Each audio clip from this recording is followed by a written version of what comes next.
My name is Patrick McGinnis, and I'm the guy who invented the term FOMO. That's short for fear of missing out. Today, FOMO is an epidemic, and it's changing us so much that it sort of feels like we're evolving into a new species. But FOMO doesn't have to take over your life.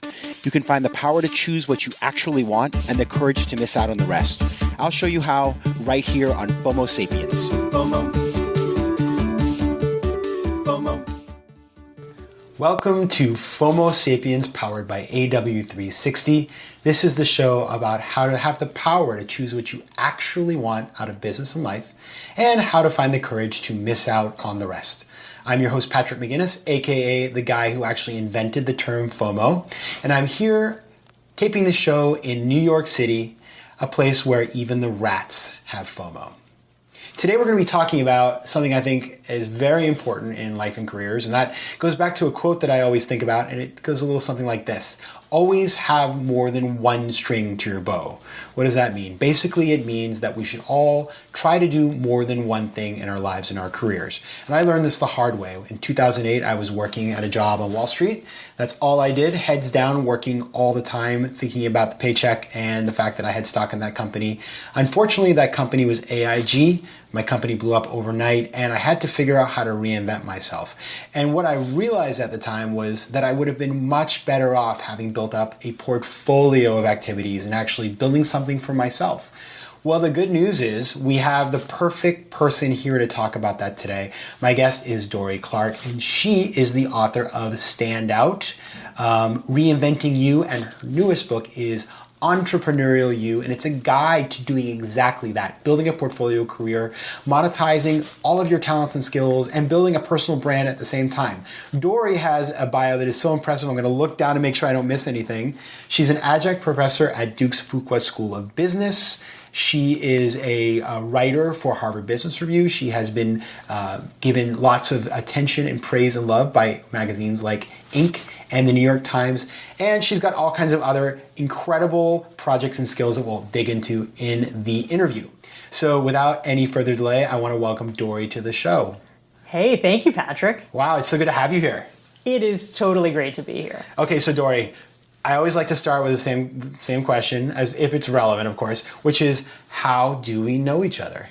So the way we know each other, Patrick, we were introduced by a mutual friend, a guy named Mike, who I actually don't even really know that well, but the best introductions sometimes are the sort of strength of weak ties ones. And what I love about our connection is that it took some effort. I had to work to get this Patrick McGinnis guy to connect with me in person. I often organize dinner gatherings in New York, and I had invited you to a couple, maybe even three, and you kept missing out because, or at least I would say missing out, because you were going to these exotic locales. Oh no, I'm sorry, I'm going to be in Rwanda. Sorry, I'm going to be in South America. And it was always just crazy and exotic enough that I said, all right, well, I'll invite you to the next one. So I had to keep trying, but eventually we got you there and we got to be good pals. I had to go to those places to be interesting enough to sit at your table, because for those of you who don't know Dorie surrounds herself with really interesting people. So I don't even want to go through the list of people, but the people that I've met there are people that I keep bumping into throughout my life. People like Jenny Blake, who wrote a great book called Pivot. People like Chris Shembra, who has this dinner club called 747. And these are people that, it's kind of like the Matrix, because I didn't know who they were. And then after meeting them through you, I kind of see them everywhere. So it's been a lot of fun to get to know you. And yes, I realize that I can be difficult to schedule, but you are as busy as I am. And we're going to get into that today, because so I read your book, Entrepreneurial You, and when I read it, I was telling you this in the green room before. When I read it, I had, I guess, like pangs of admiration. I guess not a pang, but I had feelings of admiration because I thought the book was beautifully economical in the sense that you got straight to the point and there was really actionable advice. And at the same time, I did feel pangs of, I don't know if it was FOMO or stress or whatever, because I thought, number one, it was like retroactive FOMO. Why didn't I read this before? And also I felt like, I wanted to just give it out to a bunch of people, which is, I will tell you that's a pretty high compliment for a book, because I thought it was really amazing. And so one of the things that you said in the book, though, that kind of I thought was really interesting is you have something like 7 different income streams. It's actually up to 9 now.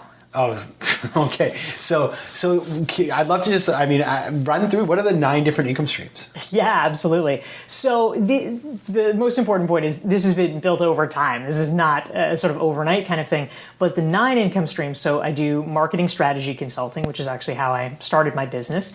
I do executive coaching, business school teaching, like you. I write books. I do keynote speeches. I have affiliate income. I do online courses. And I also have recently started doing like day-long workshops, kind of in-person workshops, and I also run year-long mastermind programs. That's incredible. And the other thing that I really loved is in your introduction, you have a little, I wouldn't call it a humble brag, but maybe a slight humble brag that you wrote the first draft of the introduction on a plane to Aspen and the final draft on a plane back from Amsterdam. So you're doing all of this.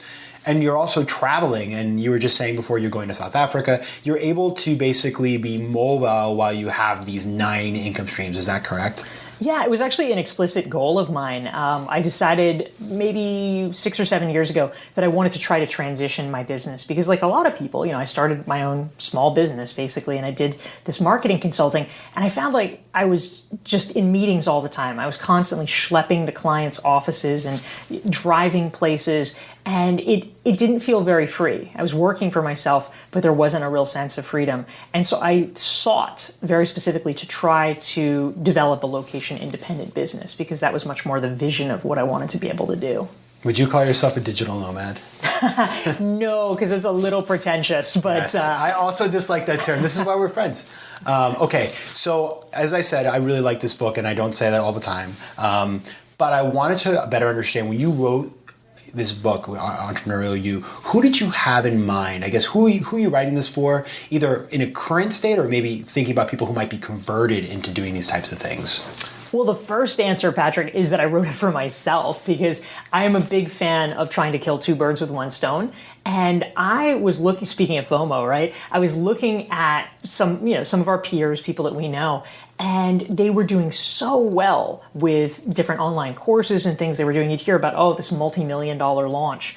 And I thought, it's one thing to hear about it and it's some mythical person and you don't even know if it's all BS or if they really did it or not. But then when it suddenly starts to be people you actually know who are making millions of dollars from these launches, you think, wait a minute, what are they doing that I don't know about? Like how am I not doing this? And so I decided I wanted to figure it out. I wanted to crack the code.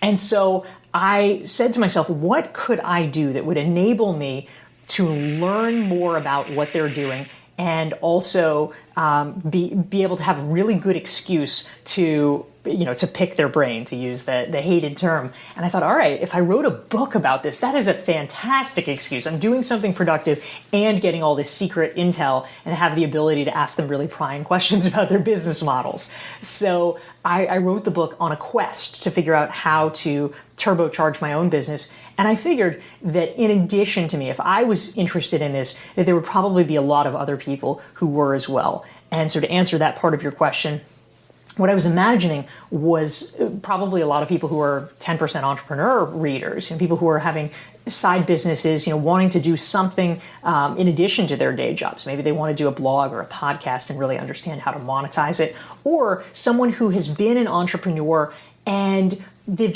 been kind of burning themselves out doing one thing, and they realize, if I could get a little more passive income, or if I could somehow create a little bit more stability and security for myself by hedging my risks and having multiple income streams, that would be a good thing. I was writing for those people. Yeah, because what the book does, which I've kind of resonated with me, is like, for example, for me, I have a book out there. You give me a playbook to say, okay, take this book and then monetize the content by creating a course or maybe creating a podcast. I mean, I did that.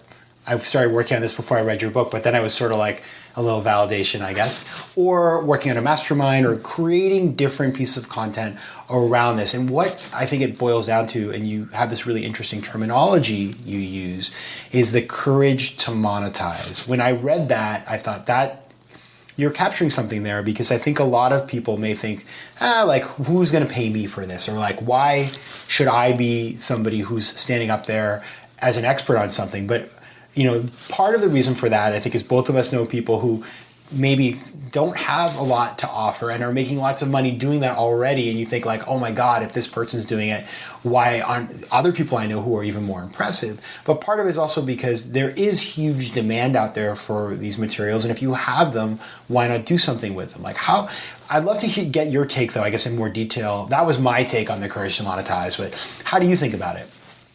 Well, I think you're exactly right. I mean, the reason I wrote in Entrepreneurial You this chapter called The Courage to Monetize is that I heard again and again when I was talking to people about essentially their origin stories related to entrepreneurship that there was a lot of fear around these early stages. Because, of course, there is a balance, right? If you have never done anything, if you have no track record, if people don't know you, it is kind of foolish out of the gate to be like, oh, pay me lots of money, pay me lots of money. No one's going to want to do that. You don't have the trust built up. So for a while, you are going to have to do things for free. And, that's somebody, blogging for a number of years, or it's having the podcast, or, creating content in some way so that people can begin to say, oh, I like this guy, this Patrick, he makes sense. Oh, I love everything he does. But once you achieve that level where people have kind of bought into the concept of, okay, I'm on the same page as this person, you could theoretically, and some people do this unfortunately, keep doing the free stuff forever because there's a real ego gratification for it. Everybody's like, oh, Patrick, you're so wonderful, you're so brilliant. Because of course, right? You're giving them stuff for free. Exactly. But the risk to that is a risk to you, because unless you have, some outside source of income, you're not going to be able to have a sustainable business. At a certain point, you're going to have to give up and say, oh, wow, I guess I really need to get serious and earn a living. And so you give up all the things that you've built. It's kind of tragic. So ultimately, what we need people to do is thread the needle between those two things and say, all right, I will do stuff for free in the beginning. I will take the time to connect with my audience and build the trust so that they understand what I can offer. But then there's a moment, and it's a risky moment. It's an emotionally risky moment where you say, okay, I'm going to put something out there now that people can actually buy. And a lot of times it actually goes well. People, sometimes will say, oh my gosh, finally there's something I can buy from you. Yes. But there is the risk, and it's in the back of people's minds, that people might say, oh, you're such a sellout, now you're charging us. And getting over that hump is what is necessary to be able to be a successful and sustainable entrepreneur. It's so interesting because if you think about the last 15 or 20 years for the internet, right? So much content has gone from paid to free that we have all been accustomed to, whether we're creators or consumers. We are accustomed to giving things away, like Huffington Post is a great example. Huffington Post came out, it was very prestigious to write for them, even though the reality is that it was kind of like the most porous airport security you could imagine, right? Like, it looked cool it looked like very hard to get in, but it wasn't as hard as it looked at all. It was a little hard, but mostly because they were just very poorly organized. So yeah, and so I remember going to cocktail parties, this was a long time ago, like people would say like I was a writer, and I was sort of like, that is, I wrote one article for HuffPo, this is not, I'm not a writer, let's all be serious here. But I was willing to trade my hard work and my ideas for the promotion because that was what people were doing at the time. And I think you're right. It's all about creating sustainable business here. And if you are creating value, quality content, there's real importance to be able to find a way to get people to pay for it so you can continue to do it over and over and over again. Yes, for sure. Wow. And so you kind of put together a menu. I think about it as I read the book, you've got a bunch of chapters and each one is like, offers us something we could potentially do. How do I, let's take me for an example, right? Or you for an example. How do you choose where to start, where to focus, what not to do? Kind of how to organize that business plan. Yeah, so in Entrepreneurial You, I actually, in some ways, it is very much a menu. I certainly don't recommend that people dive in and do every money-making strategy simultaneously. That'd be the FOMO way to do it, right? That would, yes. Definitely. But in sort of a broad brushstroke, I actually did it kind of chronologically, in that the easiest place to enter, the lowest risk thing, is essentially one-on-one coaching or consulting. If you have a business that's driven by ideas, you might as well do something that doesn't have a lot of startup costs and where you can get a client immediately. It's like low-hanging fruit, right? So let's pretend you're Patrick. You have this expertise in 10% entrepreneurship, helping people sort of experiment with that on the side. So if that's the case, the simplest thing you can do, even if no one has ever heard of you, even if, let's pretend you hadn't written a book, right? You're just starting, you're a guy with some ideas, maybe you did this successfully on your own. The easiest thing that you can do is one-on-one, because you don't have to have a big following. All you need is essentially some friends or friends of friends to be like, oh, you're doing this? My buddy Patrick coaches around that. You can start getting some clients and things like that. It's not necessarily going to be incredibly lucrative in the early phases. However, it's a learning opportunity and actually gives you material so that you can get better and that you can create content around it. So you start doing that. Then you have the material. You start writing, you start speaking, you do a little bit of those activities. Those, again, not going to be huge revenue sources immediately, but over time, you actually, of course, can monetize blogs and podcasts once they have more of a following. Later, again, as the following grows, that is where you can achieve these kind of economies of scale that people talk about. So I wouldn't necessarily advise someone to create an online course if they don't have any clients and if no one has ever heard of them. Like, well, who's going to buy it? You're investing a lot of time to create something like that. But if, for instance, you've gotten a blog that now has, let's say 1,000 or 5,000 subscribers that get every post that you're doing, that's an audience of highly engaged people that would probably, if the course matches the blog content, be very keen to purchase the online course. So it's steadily building up and thinking, what can I do that's appropriate? First of all, is interesting for me, but also is appropriate to the stage of following that I've cultivated heretofore. Yeah, that makes a ton of sense. And it is true that once you get that community, there's a famous blog post, I don't know, you probably know who wrote it, I don't remember, but 1,000 True Fans. Yeah, Kevin Kelly. Yes, exactly. See, Dorie knows these things that I don't know. This is why I hang out with her. But it is true that you have people that believe in your content and they're your evangelists. Think about how we all support each other in the group of people that we all know that write and are creating these materials. I was talking today, you gave me great ideas who to have on the show because you know their content, you understand how it fits into the picture, and you're willing to evangelize for them. So it's pretty powerful. Tell me about one thing that a lot of people want to do these days, like the hot thing to do, and you clearly have figured it out, is the speaking career. So you have done how many TED Talks? I've done 3 TEDx's. I mean, that's pretty good. 3 TEDx's, like that. Where you were in Geneva, or? So I did one in Lugano, Switzerland. I did one in just outside Boston, and then another in Worcester, Massachusetts. Worcester is, people pick on Worcester, but as a New Englander, I can tell you that it is home of Polar Seltzer. Yeah, I was gonna say it's even less charming than they say. Just kidding, Worcester, we love you. So you've built a speaking career. You travel all over the world doing this. I remember you were going to Estonia one time, and you've done all kinds of crazy, interesting talks around the world. How does one building a speaking career as part of the sort of path that you're prescribing? Yeah, so in terms of speaking, the most common myth, I think, that a lot of people subscribe to, and oftentimes it's not their fault, they're subscribing to the myth. Many people who should be more knowledgeable kind of push it, agents and publishers and things like that. They'll say things like, oh, well, have you gotten hooked up with a bureau yet?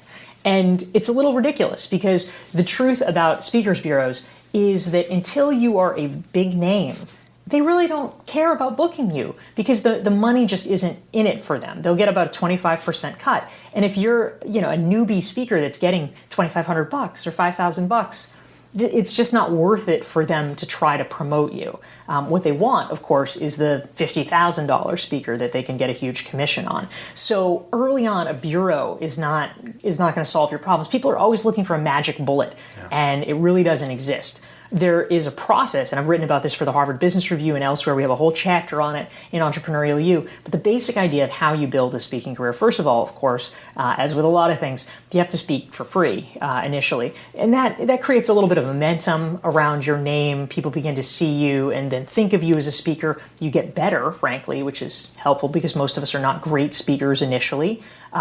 Also, really critical, you want to put yourself in a position where you can get video of you speaking because no one these days no one is going to hire you as a speaker if they have not seen video of you as a speaker. It's very easy to get it. And so if you lack that for some reason, they're just not going to consider you. So a TEDx is actually great for that. But oftentimes, even if you have a small gig, sometimes the conference organizer will record it and you can ask for a copy of the recording. You can put it up on YouTube. But even if not, you could pay to have a videographer tape it for you, and that is usually worth it. So you have this as a kind of marketing document. But if you are looking to get paid speaking engagements, the key here is that it is actually often counterproductive for you to directly be pitching yourself because people are just so used to being bombarded, they kind of put up a wall and they're like, oh, not this guy again. What you need to do is think of a subtle way around that.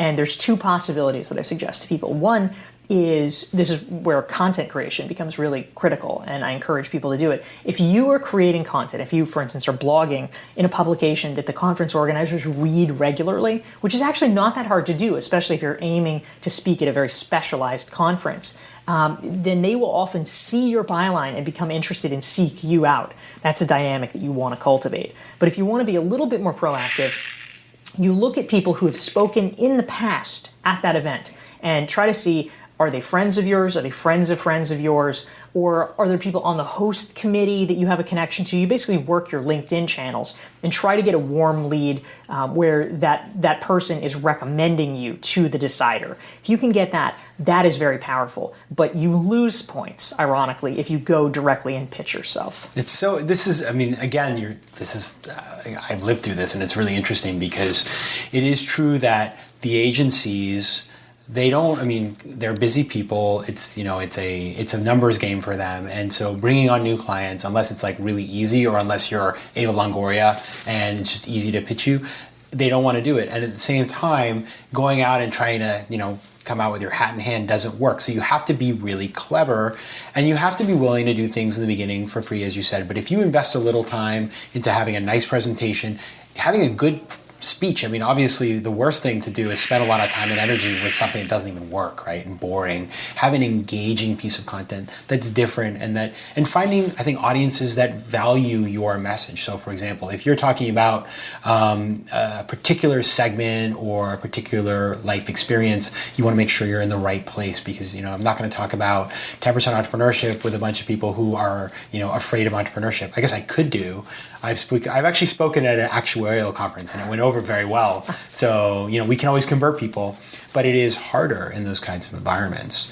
One thing you talk about in this book, but you really talk about in a previous book, is about personal branding and standing out of the crowd, right? How do you, we live in a crazy world, right? Think about just go onto your LinkedIn every day and think about the amount of just content, right, that's on LinkedIn. And but most of it, there's a lot of fake news on LinkedIn, right? Everybody's an innovator, a disruptive innovator. How do you have spent a lot of time thinking about this issue of personal branding, standing out, being able to tell your story. How does that kind of play into all of this? Yeah, absolutely. Well, something that I hear often when I talk about personal branding, which I do pretty frequently at companies and things like that, is people will often raise their hand and be like, oh, this sounds like good advice, but maybe for 10 years ago, because now things are so busy, they're so crowded. Well, if I started, I would never get heard.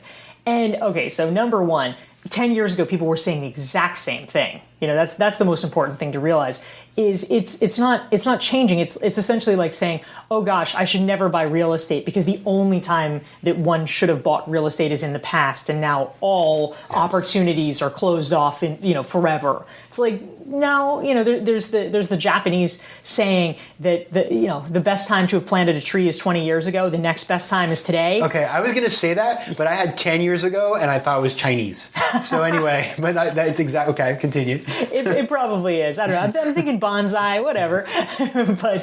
but yeah. So I think that what people don't realize is that even though, yes, absolutely, there's a lot of noise, there is also, this is the key, a huge amount of attrition. And for me, what in writing Entrepreneurial You, the whole process, all the numbers, all the statistics, the statistic that I think is most significant in that entire book is one that I found that was a study. It was a 10-year longitudinal study of podcasts done by a gentleman named Josh Morgan. And what he discovered at the time, he analyzed every podcast from June 2005 to June 2015. And what he discovered, number one, there were a lot of podcasts, even then. I mean, in the 3 years since, podcasting has surged in popularity. But even then, there were over 200,000 podcasts. I mean, it's an enormous number. And you might look at that rationally and say, well, gosh, how could I even try? Why should I even start? Because there's so much competition. But the key, and what people do not realize, because there's always so much fanfare about people launching things or whatever, there's never any fanfare about them just abandoning them. What he discovered is that the average podcast lasted 12 episodes and 6 months. So two episodes a month for 6 months, and then its creator just gave up, just shut it down, just stopped doing it. And if you think about that, that's the average, right? And when he did this study, in fact, only 40% of those 200,000 podcasts were even active. And he defined active so liberally as to be almost ridiculous. It was that they had done, I think, one episode over the past 6 months. People give up in huge numbers. If you simply persevere, you are going to be outpacing almost everyone. It's like your parents. I don't know if my parents told me, like, if you start something, don't quit. You have to finish. They made me. I got hit in the face with a baseball in Little League.